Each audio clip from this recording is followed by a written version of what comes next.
اعوذ باللہ من الشیطان الرجیم بسم اللہ الرحمن الرحیم جزا اللہ عنا سیدنا و مولانا محمد ما هو اہلہ۔ السلام علیکم ورحمۃ اللہ وبرکاتہ۔ امید ہے آپ سب بخیریت ہوں گے۔ آج ایک بہت خاص موضوع ہے کہ مادہ منویہ کا پتلا ہو جانا اور سپرمز کا کم ہو جانا، جس کی وجہ سے بہت سارے جوڑے اولاد کی نعمت سے محروم ہیں۔ میرے پاس پاکستان اور بیرون ملک سے بے شمار کالیں اس مسئلہ کے متعلق آ رہی ہیں۔ اس مرض کی وجوہات میں سے چند وجوہات بیان کرتا ہوں۔ غذا میں بد پرہیزی، فاسٹ فوڈ کا زیادہ استعمال یعنی برگر اور شاورمے کا زیادہ استعمال، گھر کی غذا چھوڑ کر باہر سے ناقص اور تیز مسالہ جات والے تکے کباب کھانا، اور سوشل میڈیا کا غلط استعمال کرنا، غلط صحبت اختیار کرنا، دین سے بے رغبتی اور اپنی انمول صحت اپنے ہاتھوں سے برباد کرنا، یہ سارے عوامل اس مرض کی بنیاد ہیں۔ میرے بھائیو دوستو، گھر کی سادہ غذا کھاؤ، روزانہ نہانا اپنا معمول بناؤ، نماز کی پابندی کرو اور سوشل میڈیا کا اچھا استعمال کرو۔ اب آتے ہیں اس مرض کے لیے منتخب کردہ نسخہ کی طرف۔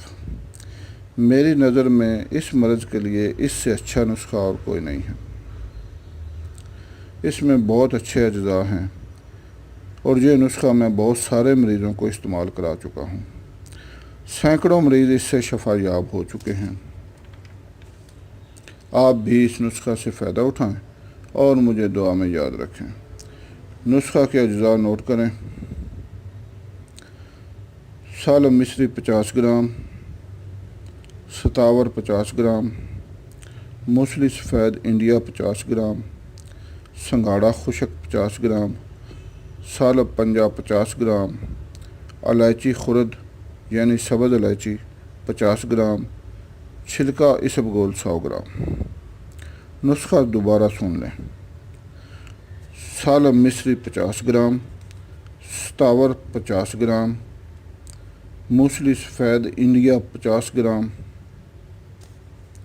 سنگھاڑا خشک 50 گرام، سالب پنجہ 50 گرام، الائچی خرد یعنی سبز الائچی 50 گرام، چھلکا اسبگول 100 گرام۔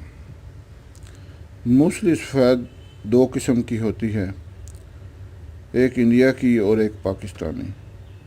آپ موسلی سفید انڈیا والی لیں۔ ان سب کو باریک کر کے 1 چمچ صبح اور 1 چمچ شام ہمراہ دودھ استعمال کریں۔ گرم اشیاء سے پرہیز کریں۔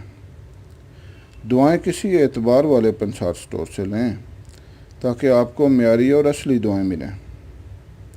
ناقص دعاؤں سے پھر نسخہ صحیح نہیں بنتا، جس سے پورا فائدہ نہیں ہوتا۔ اگر نسخہ آپ خود نہ بنا سکیں تو کسی اچھے اور مستند حکیم سے بنوائیں۔ اللہ تعالیٰ آپ کو شفا دے۔ دعاؤں میں یاد رکھیں۔ اللہ حافظ۔